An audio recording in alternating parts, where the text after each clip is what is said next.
to what she is forced to come off this year, but love the way she returned, of course, Gator at Caulfield, and if she runs true to that, she can win here again. That's it. Look, she trialled brilliantly before that excellent fresh run. She just missed Greg as the time for Julia. They had sat up 1-2 in the run.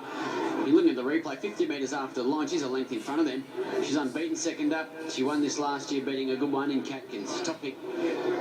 Marion, 26 into $6 for the Caulfield Guineas. Okay.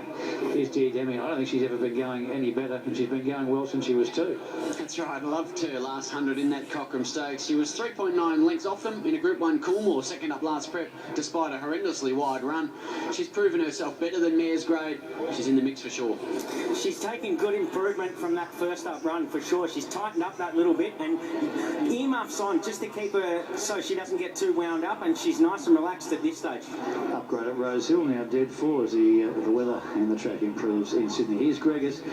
She won the track will start over 1,400 metres here. Only crack at the trip. She's going to roll on the tempo here, and she's in just brilliant form at the moment. Yeah, scooted home 11.3, fastest last 200 of the day, first up, and won easily.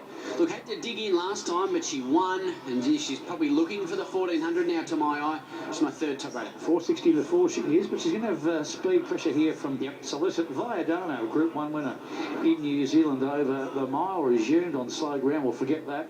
Dry track form, excellent. Yeah, she's actually a 3-time Group 1 winner, isn't she? It's twice at 1,600 over there. Look, she measured up really well, Group 1 in Sydney in April. Probably the best roughie. There's Viadana. There's Benaria, who comes through the Cochrane and had little luck at all when trying to build some sort of momentum. Yeah, Forgive file there, slow out, race tight. Forgive the first up run too, with the tempo dead against her. Much better suited 1,400. Improver. She's ready to show her best, Benaria. A couple of runs in, she's now heart fit. She's ready for this, and she looks magic in the coat. Solicit, good, tough. Gee, she's a good strong mare, isn't she, Gator? Solicit's a ripper. Yeah, she's first up here. She won the Vanity Stakes this track trip. First up last time in fast time. She thrashed a horse called Forever Loved in a Binary Stakes in Sydney. That girl was probably as good as Commanding Jewel in the Cochrane, so it ties her in really well, Bruce. His Gig has been racing in everything and running well enough in everything, and coming off a Group 1 last time, and it wasn't that bad. Oh, yeah, a section will say she was terrific. She had the best late splits of that Group 1 weight for age contest. She's back to her own sex here. She's a ripper. Nautical finally gets back to the track and had a trial recently at Cranbourne to show that she's ready to go first up, 1,400. Yeah, she's quality. She injured herself, Flemington, last time. Clear Forgive run. The win prior to that was excellent. Look, this is a good test for where she's at, though. And Winter Chiller just struggling in easier races for mine. It didn't miss Suavito by much last time. Suavito's got the Solicit form, so you can't make a case. I just think she'd be better with a touch wetter. Lorna May gets the blinkers back on, replacing the winkers. It was 4 weeks between runs when just grabbed last drive last time. Yeah, by Suavito again, we can tie that in strongly through Solicit. Her form behind that girl's measures up really well. Prior to that, she just missed Rock Sturdy, was heavily back. That's terrific form in Sydney. Meters. This the Group 2. Let's Elope. Away they go. Nautical and Winter Chiller both slowed by about a length or so, and Solicit is the first out, lands narrowly the leader with Gregors on her outside. It goes to the race mappers pattern early, leading by 2 lengths to DAMIEN, getting over into third outside Lorna May. A length and a half away in the field, Commanding Jewel just trapped out a little bit deep around Viadana, and Nautical getting up on the rails. Almost about a half a length away to Benaria, Winter Chiller and Gig at the end of the field by the 1,000. And Solicit is the leader, not going particularly hard it appeared. About a neck in front of Gregors, and 2 lengths away Commanding Jewel. No luck. She's been posted 3 deep, and she moved up within a length of the leaders now. And then DAMIEN, Lorna May, followed by Benaria. 2 behind them is Viadana between runners. Gig improving her place on the outside, and then Nautical, who's on the rails, and Winter Chiller at the end of the field. Coming around the home turn now, and Gregors given full bore and moved up to Solicit, and they share the front.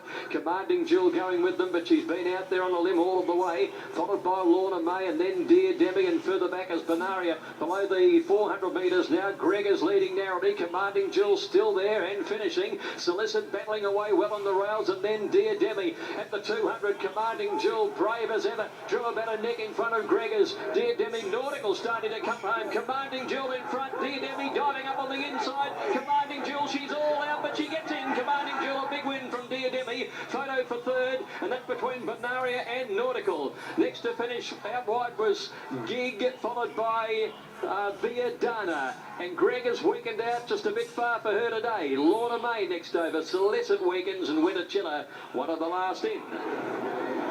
Tremendous race. Commanding Jewel goes back to back. And that's why Oliver was a champ, because there was no tempo in the race, and he was going to be 3 wide, but he might as well be 3 wide up on the speed as 3 wide back, and it made a difference because Dear Demi then got into a spot where she just couldn't build momentum. She was fantastic again.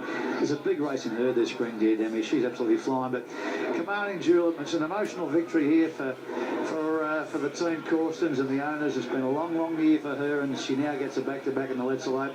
They're aiming at the Cox Plate. That's what they've said this week.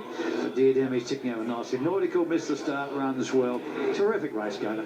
Was that, and all honours with the winner at the big weight and set wide, no cover. Still too good for them. Dear Demi, touch unlucky, terrific second up, and Nautical measured up well. 1-2-8, and here's winning rider Damien Oliver. Ollie, well done. You didn't have an ideal run there. No, Sammy, there was no holes to prop in one off, and unfortunately she got caught 3 deep, but they were going very slow, and I had the ones that I thought to beat in front of her, so she wasn't in a bad position to pounce. Her first up run was super. It just topped her up beautifully for this, and then the race looked perfect, and that's what you wanted her to go out and do. Yeah, it was. Ideal wasn't ideal getting caught 3 deep, but she had a nice smooth run there, and I don't think it's the worst place to be. A little bit wider today, anyway. And she can go to a bigger one now. Yeah, well, she's got the Rupert Clark in mind for her next start, and it's going to be a strong race, but she's in there with a great chance. Well done, Ollie. Thanks, mate. There's Sam Highlands just chatting to Chloe Connors about the runner-up, but let's talk about the winner, and this will mean a lot to all the people behind you here, Troy. It's been a long year for them.